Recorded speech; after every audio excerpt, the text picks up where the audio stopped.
Alrighty, so we're back again. This time we're going to be talking about qualifying your buyers. This is, in my opinion, I've probably said this is the most important thing through about half a dozen different topics on this, but qualifying your buyers is what's going to create the ease of mind moving into the future or the absolute nightmare, because the buyer is going to be the finishing touch on this whole process. We could have done everything right up until here, and if we put the wrong buyer in that property, nothing's going to work out. It's not going to work out for me. It's not going to work out for the buyer. It's not going to work out for the park manager. We just need to make sure that this is a well-screened person that we're putting in this home, because ultimately it's a 3, 4, 5 year long relationship that we're going to be in. So we need to choose wisely.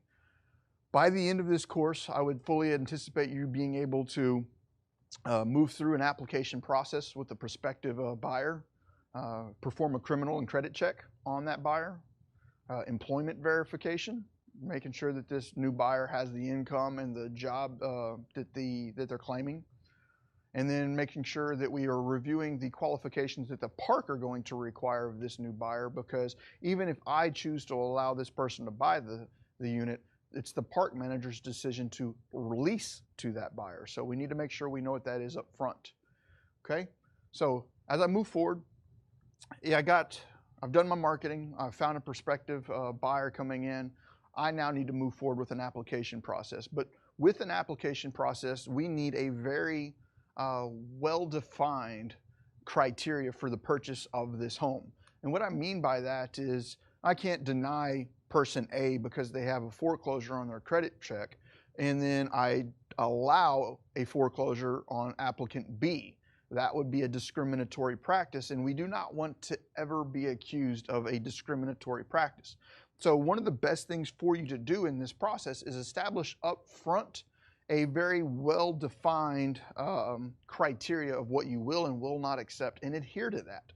Now, even if you do adhere to that, and I'm probably getting a little off topic and jumping ahead in my slides some, but if I adhere to that, it will save me a lot of problems in the future. And we do have the options of changing that criteria up as we move forward. But if I change the criteria up after I've gone through 5 or 6 applicants and I'm realizing that maybe I need to loosen up my restrictions some, if I do decide to do that, it is in my best practice to go back from the beginning and call back each applicant that would have met the new criteria and give them first option to purchase the home under a new criteria if I go back through. Does that make sense? Because what happens if I change my criteria on applicant number 6 and then I approve applicant number 6 and then applicant number 1 complains that you discriminated against that person for their application history and you allowed applicant number 6 to move in? Are you seeing why I'm saying this and what I'm talking about? We do have to be aware of this process when we move forward so we don't end up in some sort of violation of federal law. Okay, I'm not a lawyer. You probably damn well know that by now. I'm not a lawyer. This falls under FHA, and I'm blabbing. I'm skipping my slides. Shh, don't tell nobody. All right, I'm going to get back to this slide, and I'll continue talking about that as I move forward. I get on rabbit trails and just start talking and forget that I have slides built. So things I need to keep in mind whenever I'm looking at their application is their credit score. And not only their credit score, I need a very well-defined set of criteria of what I will and will not accept on that credit score. Well, let's say I will accept credit scores as low as 600, but I will not accept a credit score that has poor rental history. You know, I will not accept evictions or foreclosures. If I don't have that pulling up in my report, you know, if I have a foreclosure show up on my credit report, will I or will I not allow it? If I will allow it, is there going to be a time frame of which they need to have recovered from that? Like, I'll accept a foreclosure if it's more than 3 years old. I'll accept a bankruptcy if it's more than 5 years old. I will accept X, Y, and Z. So those are just some of the things that you need to have well-defined up front. And I suggest that you not only have that criteria defined up front, that you have that criteria presented to your new applicant and signed off on before running through the entire application, so that way the buyer is very well informed of what your criteria is. I personally charge for my rental applications, tenant app, not even a tenant. They're not tenants and they're not renters. They are buyers. They are buying the unit. So don't let my nomenclature, is nomenclature the right word? I wanted to sound smart, but I probably just made myself sound really stupid. But whatever that person is moving into, they're the buyer. They're not a renter. They're not a tenant. And whenever I'm discussing with them, I don't want to use those terms because that is not who they are. I need to make sure that they're well aware that they're buying the house. But I charge around $50 to $75 for my credit check, my criminal background, and just the overall process of moving forward with that application. So all of that's been discussed. Moving on into the rental history. How am I going to handle the rental history? Me personally, that is one of the most important decisions for me to make. Is I don't like people with poor rental history. If they have poor rental history, that tells me that they are not responsible for whatever reason with maintaining their household payments. And if they're being evicted and they're being kicked out, and I call their current landlord and they're like, yeah, I have to fight them every month for a repayment, that person under no circumstances will ever end up in my house, my mobile home that I'm selling. But I'm not necessarily super scared of foreclosures. You know, people hit bad times. You know, people get divorced, they can no longer afford the home on their own, and they end up losing it by no fault of their own. If they have a single foreclosure on their record and I'm talking to them, and you know, I need to make sure that there's a defined criteria, so it's not just like my gut says I feel like these people are okay. It needs to be very well defined, and I'm okay with foreclosures to a point, as long as they can prove that they have solid income now and they have solid rental history from the time that they went into foreclosure to now. And you know, other things that I'd have to look at is the length of time that they were in that home. Let's say just so that, and I'm not telling you what I would or would not do here, but I'm throwing out an example of how you might be able to say that. It's like, I will accept foreclosures that are more than 2 years old and the house was owned for at least 7 years. You know, that's what I'm kind of looking at. Like the 2001, 2, 3 to 2007, 8, 9 was a big time of boom and a lot of bad lending. So if they bought during that time frame, I don't want somebody that bought and 6 months later defaulted on their house. I want somebody that shows their ability and their responsibility to try and do their best. And you know, if they did it for 7 years and then out of the blue, let's say lost the job or hit a hiccup, you know, things happen. I'm not upset about that, but I need to define that clearly, which would say at least 2 years since your foreclosure, and you owned the residence for at least 5 years, 4 years, 7 years. You choose what you want to choose, but now I have a very clearly defined rule. So if I'm sitting down with the applicant and I pass that I pass this criteria along, they can quickly eliminate themselves from that application just by seeing exactly what you will or will not accept. If you deviate from that, A, you're potentially setting yourself up for problems, and B, you need to, take a look at it, and if anybody else on the list of applicants, let's say this is applicant number 4, and you decide to say, you know what, I'm going to deviate from my criteria. I need to go back through tenants or buyer applications 1 and 2 and say, hey, I've changed my criteria up. Are you still interested in purchasing this home? Okay. So rental history. I like clean rental history. You know, I do not really like seeing, if I see an eviction on there, similar to a foreclosure, I want to make sure that it was a while back and that there was a clearly defined reason why they were evicted. But if I see a poor history on there, that's not good for me. When I look at the credit report, I don't want to see habitual 30-day late charges. I don't want to see habitual defaulted accounts. If I have 1 or 2 defaulted accounts and a foreclosure all in the same range, you know, all at this one year, maybe they just had a bad year. I've had bad years. I'm sure that you've had bad years. Heck, I've had bad several years. You know, it was a struggle, you know, as we're getting into this world. I don't hold that against them. I just need to figure out what the criteria is, but I don't want to see, I can see a bad problem here, but I don't want to see a bad decade, a bad 2 decades. I don't want to see a long history of these people being irresponsible. So those are things I look for. Last thing, criminal history. With criminal history, you need to set the criteria. That's an example, is I will not accept violent offenders. I'm not saying that that is what you have to do. I'm just saying that this is an example of criminal history. Like, I will not accept sex offenders. I will not accept people with violent criminal histories. I will not accept people with histories of domestic violence. You need to figure out what that criteria is. And despite what your criteria is, we need to also take into consideration what the park's criteria is. Let's say I will accept a violent offender for this mobile home. Well, will my park allow a violent offender? Will I allow a violent offender that's offense is greater than 10 years old?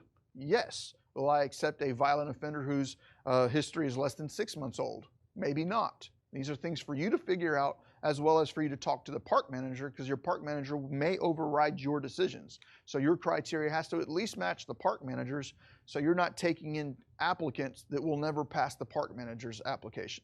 Make sense? Okay. I do believe I probably jumped ahead and talked about everything I was wanting to talk about in all the rest of these slides, but I'll reiterate it for you. So payment history are things that I'm looking for on that credit report, prior bankruptcies, prior foreclosures, and what is their credit usage? Are they all maxed out? You know, do they have 15 credit cards all sitting at their maximum? And I don't know if I covered this in another slide, so I'm just keep talking. I want to verify what their debt to income ratio is. You know, for me, I'm looking for a debt to income ratio of about 45% or so. And what I mean to that is if I add up all of their debt, credit cards, their new loan, vehicle payments, insurance, what are their fixed costs?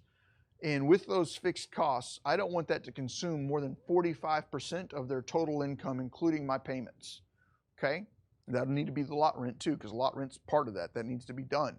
So let's say if someone's making $5,000 a month and all their bills add up to $4,800 a month, they're at like a 95% debt to income. I'm not going to accept that. That is just setting me and the whole system up for failure.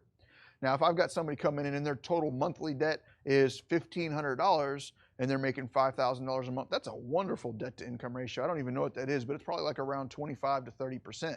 So if they're at 25 to 30% of their income being used for their fixed costs, they've got a lot of disposable income, and I feel comfortable that that buyer will be able to perform on this note. So I need to go through and make sure that I've done all that. Okay, payment histories, prior bankruptcies, foreclosures, credit usage. We've discussed that fairly heavily in the previous slides, but those are some of the things that I'm pulling in my credit report, and I need to add that into my clearly defined criteria. I might be able to go out and create one of these for you and add it into the resources. So look in the resources for it. If it's not there yet, drop a comment, remind me. I've got a lot of stuff going on. I'm trying to get as much of this information out to you as fast as I possibly can. The Academy will never be finished. We will always be adding to it, creating more courses, coming back and modifying courses to make them better. So bear with us as we get this off the ground, and much love to you for attending this early on. Next piece. Employment, income, and reference check. Okay. As soon as I get the application in, I am going to start moving forward with processing this new buyer. The reason is because most buyers are shopping around for a new residence within about a 30 to 45 day window. From the time they're like, you know what, I need to move because my lease is expiring or I'm selling my house. It's normally a 30, 45 day window of when they're going to make that decision on moving forward. So if I slowly move along with this application process and I take 2 weeks to make my decision, that buyer's not just sitting around and waiting. They've got to make decisions and they've got to move fast. And if they're responsible, that's a good thing. I want somebody that's responsible and trying to make sure that their eggs or their ducks are all in a row and they're moving things around possibly. So I need to do the same thing and manage that application as though it's important to me, which it should be. Okay, so some things to look for is have the applicant sign an employment verification request. What that will do for you is give you the right to submit that verification request to their employer, so that way that employer may disclose information to you.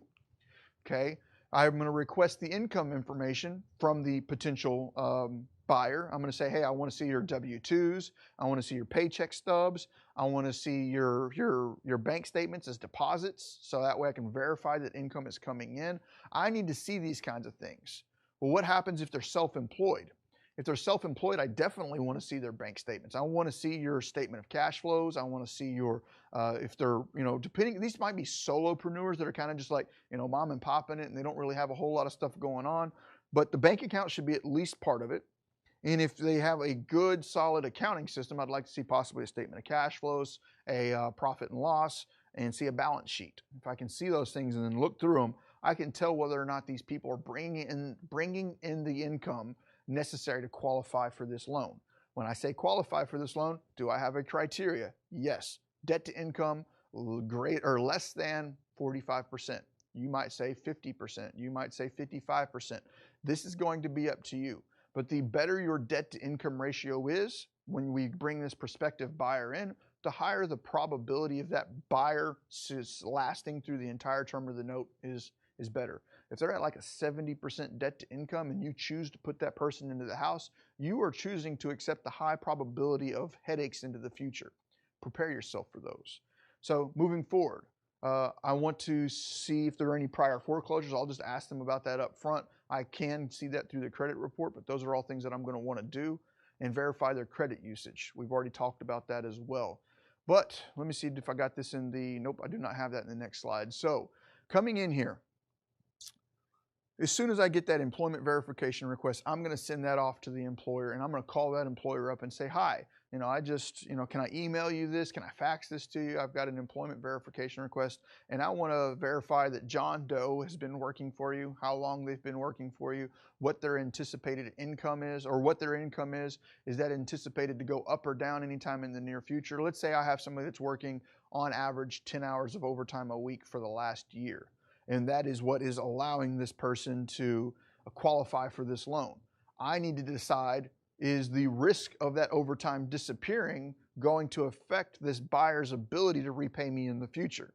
Do I want to consider that their overtime will be included forever? I might not want to include that. So I might say, you know what, I'll take a look at your income, but I'm not going to include any of your overtime. That needs to be documented in your criteria if you're going to do something like that. But if I will accept their overtime, will I only accept a percentage of it? Will I accept all of it? And when I'm on the phone with their employer, I need to verify, what is the probability that that overtime will occur moving into the future? What is the probability of this person maintaining their current wages and or receiving a pay scale? I need to figure these types of things out. That employer may or may not be open with providing you information, because that employer might be nervous themselves about giving you bad information or wrong information or opening themselves up to liability. So they may only say yes, they're employed, or no, they're not employed. You don't know that. So just go ahead and move forward with that, and at least try and get as much information as you can. Other things that we're talking about was reference checks. Reference checks I haven't mentioned here, but I'm going to want to get 2 or 3 references, probably 3 references for me, of non-family members, people that they've known for at least a year or something along those lines. I've never had somebody give me a reference check and I'll call that person up and that person be like, yeah, they're horrible. I mean, these people are smart enough to know not to give you their bad people. They're going to give you their good people, but I still hop on the phone with them just to get a little bit of a chit chat going and just say, hey, how long have you known this person? Maybe you did know that they were in foreclosure. Can you tell me a little bit more about what was happening there? I don't know. Just kind of try and open up a dialogue and get a feel for what's going on. Okay. So moving forward, park qualifications. Now, like I mentioned earlier, a park will have their very own set of guidelines, and it is in your best interest to adopt those guidelines for your own application. And if you wanted to possibly make those guidelines a little bit tighter than the parks, because the park is a lease. It's a lot easier to say, you know what, you're not paying your lot rent, I'm going to go ahead and have you evicted. Okay, that's a lot easier than saying, you know what, you're not paying your lot rent, I'm going to have to repossess your mobile home. That's a little more difficult. So you might want to be a little more stringent, but you have to at least match what the park is saying, because there's no way you're going to accept somebody that's less than the park and then the park approve them. So make sure that you know what your park criteria is going to be. Things that they may also include into their lease, and you might want to, and you can't violate your fair housing laws, but as long as I'm not violating the fair housing laws, pet restrictions. So if the park's going to say no dogs over 20 pounds, or the park's going to say no cats, the park's going to say no blank, blank, blank, blank, blank. I need to make sure, as long as their qualifications are not violating any rules of the law, then I will match theirs and do it. Now, when we do talk about pet restrictions, there is no way that I can deny an applicant for a, I forget exactly what you call them, but the assistant dogs, the, Travion, do you remember what those are called? Bird dogs? Not the bird dogs. The dogs that help the handicapped people. I forget what they're called, but the the C&I dog kind of things, the service dogs. There you go. Like if they have a service animal, I cannot deny that service animal. They're protected underneath, and that is no longer a pet. That is considered, protected underneath the fair housing guidelines. So we do not, under any circumstances, even if the park says that they don't allow pets. Well, that service dog is not a pet. That service dog is a required part of this person's life, and we cannot deny anybody for that. So even if the park says no, we make sure on our side that we are following the law, and yes, that service animal is allowed there. And if they have a problem with the park, you might want to just jump in that park manager's ear and be like, hey, I understand this, but here's, the Fair Housing Act that clearly says you can't do that. So please don't tell them that you can't, you see what I'm saying? Moving on, age restrictions. Age restrictions are possible from the park. They might have a 55 and older park, whereas 80% of the tenants are 55 and at least one person in every home is 55 and over, or at least 80% or something, blah, blah, blah. But that is also covered under the Fair Housing Act. So if your park manager is like, you know what, we're not accepting anybody that's older or younger than 45, that is not covered under the Fair Housing Act. And because of that, they might deny somebody because they're not older than 45, but I cannot. And in fact, that park manager cannot either because they are in violation of federal law. So I might want to talk to that park manager and be like, hey, you're saying you're not allowed to accept anybody over 45. Well, that's against the law. So we don't want to break the law, but we definitely do want to make sure that if the park is a 55 and older park or a 62 and older in park, that we go through and make sure that our applications or our applicants meet those park guidelines. Criminal restrictions. All of this stuff is still covered under the FHA or the Fair Housing Act. I'll discuss that more here in a little bit. But criminal restrictions, may I deny somebody for their criminal history? Yes, but there are some crimes protected federally under the FHA or under the Fair Housing Act. I'll talk about that in a moment as well. Debt to income requirements. Will the park have any specific debt to income requirements of their own? If so, make sure that yours are at least the same or better, okay? And then application fees. What kind of application fees are the park manager going to charge? Are they going to charge 25 bucks, 30 bucks, 50 bucks? And I need to think about that. Like if I'm charging 50 and they're charging 50, that's $100 for the application. Throw your thoughts into there. Throw your points together. If you're looking for places to do your credit checks, like I don't have any off the top of my head. I use Buildium, but Buildium is a property management software that they have credit check offerings in there. But if you do not have a service like Buildium, just go out there and just look at rental history verification or rental credit checks, and you'll have a dozen plus services that you can go in there, like a one-off charge of 20 bucks, or you can buy a monthly subscription or whatever you want to do. Those services are out there. Okay, moving forward. Fair Housing Act. This is where we're going to get a little deeper in on this because you need to make sure that you are following the law. I'm not an attorney. I never claim to be, but this is where we get really important. So the Fair Housing Act was created in 1968, and with it being in 1968, there are some very clearly defined things that we cannot discriminate on. Race, color, national origin, religion, sex, familial status, disability, all of those are covered under the Fair Housing Act. I cannot deny anybody based on any of those specific things. And I'm going to go through and give you some examples of what this looks like because those 7 things are protected federally. Now, I am talking about the Federal Fair Housing Act, but your state and local authorities may impose additional restrictions and protections on top of these 7. So even though I've discussed these 7 federally, some of your homework is going to be finding out on the state and local level, are you having any additional requirements put upon you by your state and local authorities? You need to know that. Okay, so there's limited protection under the Fair Housing Act for alcoholics and drug users. Federal fair housing law extends limited protection to 2 carefully defined groups: recovering alcoholics, those who actively and regularly participate in a medically based treatment or AA program. I'm not a lawyer, so I'm not going to get super deep in trying to explain all the dynamics of how this looks and how this works, but understand, if someone comes in and they are in AA, they're in some sort of treatment program, and they are a recovering alcoholic, you they may be protected under the Fair Housing Act, and you might want to thoroughly review any application process so that way you know that you're not violating anything. And then 2 is former drug addicts, including those who have prior convictions for illegal drug use, but not for drug dealing or manufacturing. So if somebody was convicted of drug dealing or drug manufacturing, they may not be protected. But if somebody was convicted in the past of drug use, they may be protected under the Fair Housing Act. So keep those things in mind and keep that in your criteria. Study up on this some of your own. Speak with your attorneys. Make sure that you're staying protected here, okay? So age discrimination. The Fair Housing Act does have provisions for senior communities. The first one being a 62 and age older community, meaning no residents of that park are younger than 62 years old. And then an alternate community style where everyone is 55 and older in at least 80% of the occupied units. 55 and older communities in which at least 80% of the occupied units must be occupied by at least one person 55 years or older. I got all this information here from landlordology.com. I was aware of it prior to, but they had a lot of good examples pulled out. So if you want to read more up on that, check out that link at the bottom of the screen. Moving forward, I'm going to go through 10 fair housing mistakes that Landlordology kind of pointed out that might be beneficial for you to understand. Here's an example of something that you cannot do.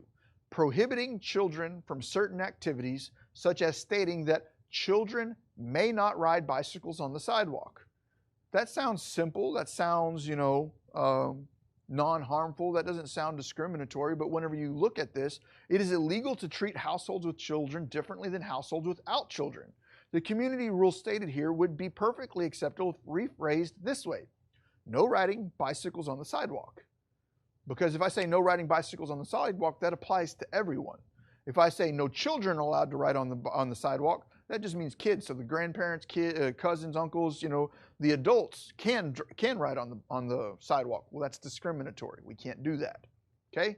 Another one, failing to document what rent specials were offered to each prospective tenants. Now, this is a rent special. I might be selling my home, so I needed to just document what I'm offering to each prospective buyer. And so doing that, it's going to be very important for me to keep solid documentation of all of my applicants, what they were denied for, what I offered them. Like I offered them a 5-year term, I offered them XYZ, this down payment, and then I just move forward. I need to document what's going on there. It's like, I will accept no down payment. I would never recommend you do that, but I'm just throwing out an idea, not an idea, but an example of what you need to do in your criteria. Is like, I will accept 0 down for people with a credit score greater than X. That is a very clearly defined criteria. But if anybody has a credit score between X and Y, I'll accept a minimum of a 10% down payment. For anybody with a credit score below X, they must have X amount of down payment, or something like that. You can come up with your criteria, just make sure it's defined. Declining a rental application for any other reason than the prospective resident not meeting your stated qualification criteria. The best way to avoid a fair housing discrimination charge is to avoid discriminating in the first place. Approve or deny your rental application solely on the basis of your rental qualification guidelines. This is a very important phrase. This one sentence right here says, do not allow subjective rental criteria. Subjective meaning it's my choice as to whether or not it's good or bad. It needs to be clearly defined. There's no choice. It's either yes or no. Do you have a foreclosure on your record? Yes, no. Will I accept foreclosures? Yes, no. If yes, how many years does that foreclosure have to have, how many years have to have passed before I'll accept it? Those are very defined stuff. Whereas, would you consider allowing someone with a foreclosure to purchase this house? Yes, I would consider it. We'll consider it based on what? Now that consideration is my opinion, and I need to make sure that my opinion is clearly defined and it's a go, no-go situation. No gray areas. It's yes or no. So set yourself up in that situation. So another one, denying a disabled resident's request for an assigned parking spot because you have existing handicap spots that you think should suffice. Now remember, this was given to us by landlordology.com, and they're talking a lot about rental applications and potentially apartment complexes, stuff like that. We, on the other hand, though, we are selling this home. We are becoming the lender on file for these homes, and I do not have direct control over parking. It's the park manager's responsibility to look at parking. Well, do I know up front, does my mobile home have assigned parking? Okay, if it does have assigned parking, the prospective tenant will need to talk to the park manager about an assigned spot if they do not have assigned parking. And from everything that I've read and everything that I know, that park manager shouldn't be able to deny this person. So we need to make sure that we take a look at that. Okay, we mentioned this earlier when we were talking about pets. You cannot refuse to allow residents to have service animals because your pet community does not accept pets. Cannot do that. Take a pause, read through that full paragraph if you want to, but do make sure that you read through that.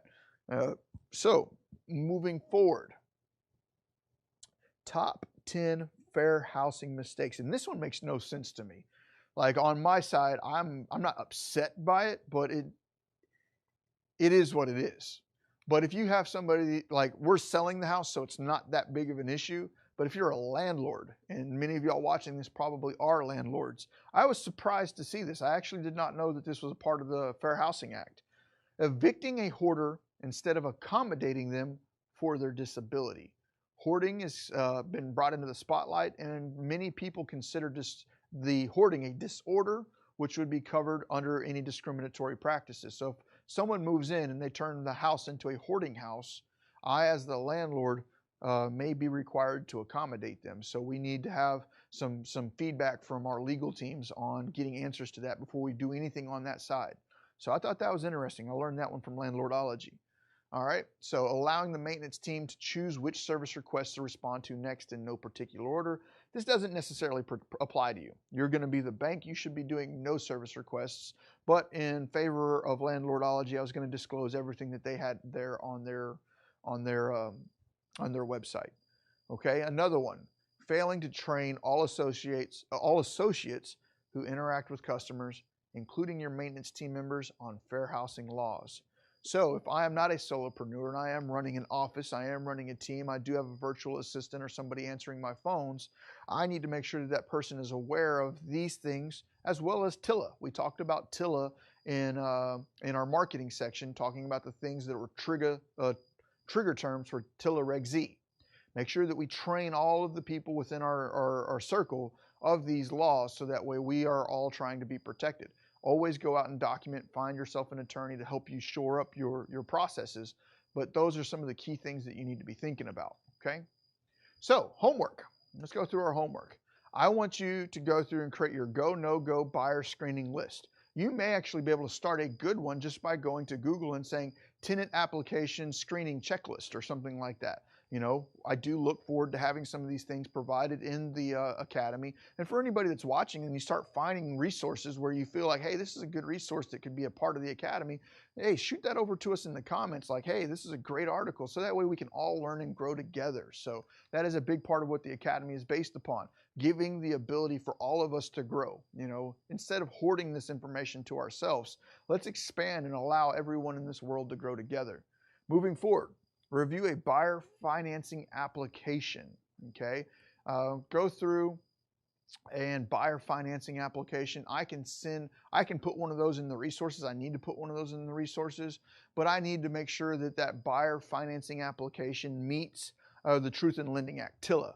The Truth in Lending Act says there are very clearly defined things that have to be disclosed, where they have to be disclosed, the type of font that they have to be disclosed in, the size of the font, all of those things, such as how much is the credit going to cost them? Was there not due on sale clauses? Are there prepayment penalties? All of these things are disclosed in TILA. I have one of those documents that I use for all of mine, so I need to make sure I include that in the resources. If you don't see it in the resources, pop in, drop a comment, and I'll do my best to get them out there to you. I don't know if y'all understand how much effort and energy it has taken to put this Academy together for y'all, especially at a very low cost of scholarships. We're giving it all away for free. So give us a little bit of time, give us a little bit of love when you're jumping in those comments. Instead of saying, hey, dumbass, you didn't give me this, say, hey, man, I understand and I respect how much time, effort, and energy you've put into trying to do this for us. Hey, I actually found one that might help you out if you can upload that. So help me help you, okay? Let's move forward. Review a buyer financing application. Obtain an employment verification authorization. I'll try and include those in there as well, but Google can be your friend on that. Review Form 4056T. That is an IRS form that will allow you to get access to certified copies of previous tax returns for your self-employed people. So if I have someone coming in self-employed, I really can't verify their employment. So I need to verify their bank accounts as well as their tax returns so I can see how much money they have been making historically. Okay, study up on the Fair Housing Act, not only federally, but look at any fair housing laws at your state, local, city, municipality levels, so that way if there are additional more stringent criteria than the federal, you are protected from that. And then last but not least, well, exactly what I just said. Determine if your state, city has additional fair housing rules. So that is the end of this particular course. I hope that it brought, not the course, but this particular lesson, I hope it brought some value to you. If you enjoyed it, drop it in the comments below. And I do want to remind y'all, Propelio.com is what is supporting the Propelio Academy. If you have not had an opportunity yet to go check out the software, do me a strong, solid favor and just understand that we're putting a lot of this together to not only help you, but I need you to help us by going out there and checking out the software, MLS comps, nationwide lead list driving for dollars applications called the Propelio mobile app, lead generating websites, and many other features that I don't have the time to disclose here. But what I do want to do is tell you that it's like one of the best software systems out there. Go out there and search for Propelio.com reviews, and you will see a ton of people that will all say the exact same thing. Propelio is awesome. So that's not even me having to say that. That is the community that is backing all of this, saying that for us. So go out there, check out the reviews, check out the product, and have a good day.